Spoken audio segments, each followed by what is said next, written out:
Sharma, Bharat 360 degree news में आपका स्वागत है। 10 नवंबर के इस बुलेटिन में आज के मुख्य समाचार। कांग्रेस नेता आचार्य प्रमोद कृष्णम ने कहा कि मैंने महसूस किया है कि कांग्रेस में कुछ ऐसे नेता हैं जो भगवान राम से नफरत करते हैं। ये नेता हिंदू शब्द से भी नफरत करते हैं। वे हिंदू धार्मिक गुरुओं का अपमान करना चाहते हैं। अगर पार्टी नरेंद्र मोदी को कड़ी टक्कर देना चाहती है तो प्रियंका गांधी को पीएम फेस बनाए। 5 राज्यों में होने वाले चुनाव के स्टार प्रचारकों के लिस्ट में नाम न होने पर प्रमोद कृष्णम बोले, इससे परेशान होने की जरूरत नहीं है।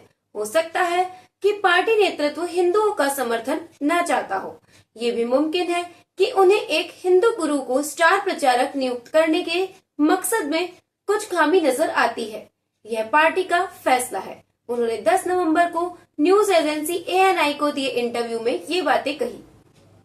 संसद में पैसे लेकर सवाल पूछने, कैश फॉर क्वेरी के मामले की जांच कर रही लोकसभा की एथिक्स कमेटी ने 10 नवंबर को अपनी रिपोर्ट लोकसभा अध्यक्ष ओम बिरला को भेज दी।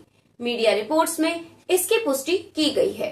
रिपोर्ट में लिखा है, महुआ मोइत्रा का अकाउंट विदेश से 47 बार लॉगिन हुआ। टीएमसी सांसद की ओर से संसद में पूछे गए 61 सवालों में से 50 सवाल बिजनेसमैन दर्शन हीरानंदानी की पसंद के थे। अब यह रिपोर्ट 4 दिसंबर से शुरू हो रहे संसद के विंटर सेशन में लोकसभा में पेश की जाएगी। इसमें महुआ के निष्कासन की सिफारिश को लेकर वोटिंग हो सकती है।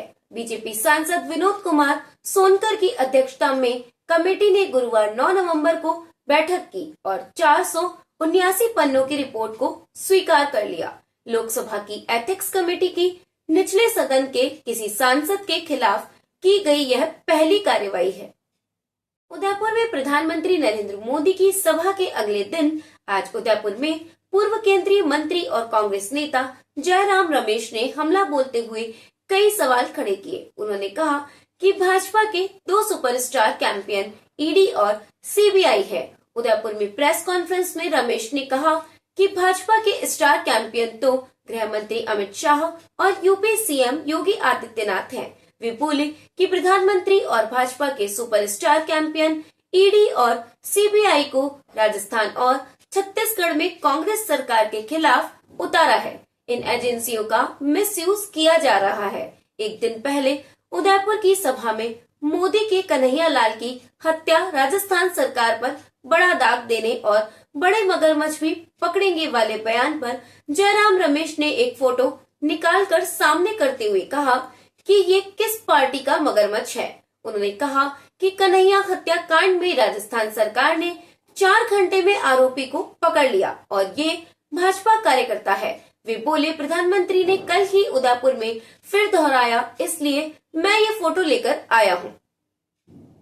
सीएम नीतीश कुमार और पूर्व सीएम जीतन राम मांझी के बीच का विवाद थम नहीं रहा है। शुक्रवार को विधानसभा गेट पर धरने पर बैठे पूर्व सीएम जीतन राम मांझी ने कहा कि नीतीश कुमार के खाने में कोई विषैला पदार्थ मिला रहा है। उन्हें गद्दी से हटाने के लिए किसी और को सीएम बनाने के लिए एक बड़ी साजिश रची जा रही है। उन्होंने कहा, इसके कारण ही वह इस तरह की हरकतें कर रहे हैं।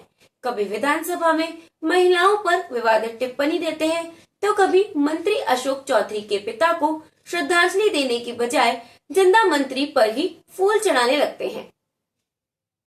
राहुल गांधी शुक्रवार को मध्य प्रदेश के दौरे पर रहे।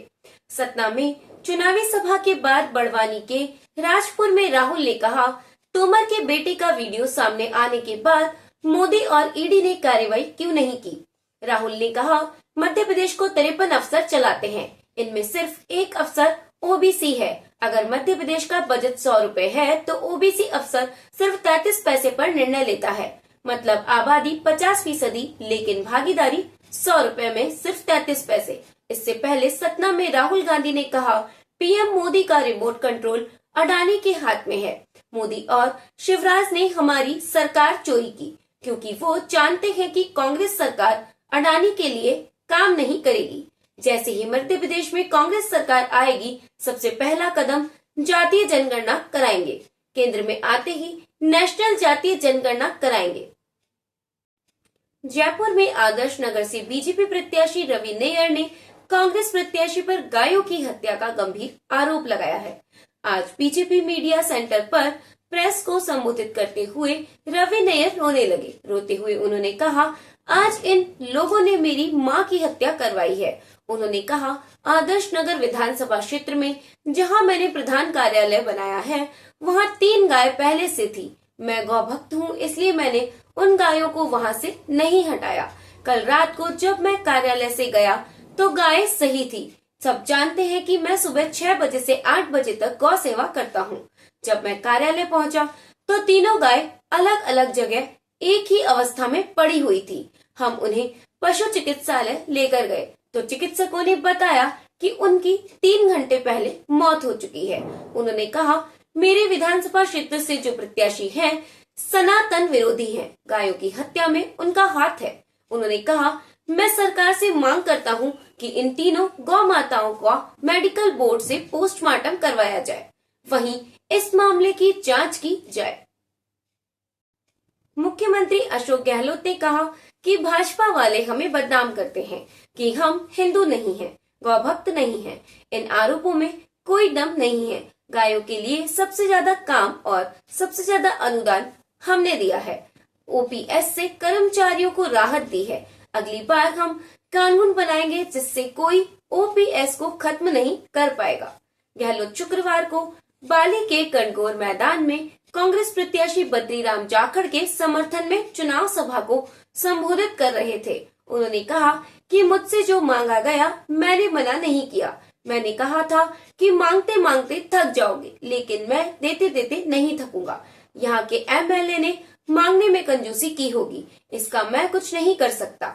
20 नए जिले बनाकर हमने इतिहास बनाया है। गहलोत अपने तय कार्यक्रम से 2 घंटे देरी से सभा में पहुंचे। केंद्रीय गृह मंत्री अमित शाह शुक्रवार को उत्तराखंड के देहरादून में इंडो तिब्बतन बॉर्डर पुलिस के 62वें स्थापना दिवस समारोह में शामिल हुए। इस दौरान उन्होंने शहीदों को श्रद्धांजलि भी दी। इसके बाद गृह मंत्री शाह ने परेड की सलामी भी ली। आईटीबीपी के 62वें स्थापना दिवस समारोह में राज्य के मुख्यमंत्री पुष्कर सिंह धामी भी मौजूद रहे। इसी के साथ आज के समाचार समाप्त हुए। नमस्कार।